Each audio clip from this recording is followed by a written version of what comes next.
Calon Gubernur Jambi nomor urut 1 Romi Haryanto diduga bagi-bagi uang kepada pedagang saat masa kampanye. Bawaslu Jambi akan menelusuri dugaan bagi-bagi uang saat kampanye ini. Video yang diduga calon Gubernur Jambi nomor urut 1 Romi Haryanto sedang membagikan uang ke sejumlah pedagang saat pengukuhan tim kampanye di Sarolangun, Jambi.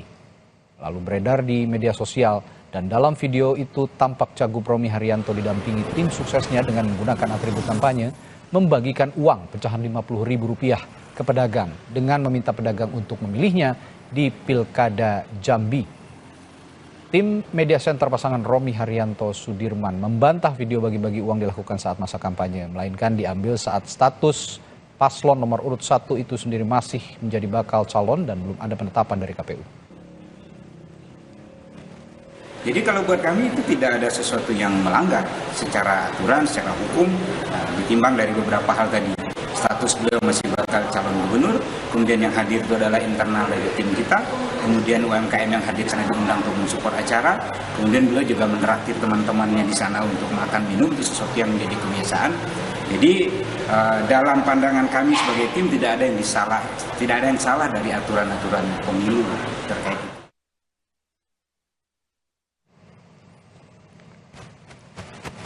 Menanggapi beredarnya video Cagup Jambi nomor urut 1 diduga bagi-bagi uang ke pedagang saat masa kampanye, Bawaslu Jambi sedang menelusuri terkait isi dari video itu. Hasil penelusuran ini akan segera diputuskan apakah ada pelanggaran atau tidak. Selama masa kampanye berlangsung, Bawaslu meminta kepada seluruh calon kepala daerah untuk mematuhi semua peraturan yang telah ditetapkan.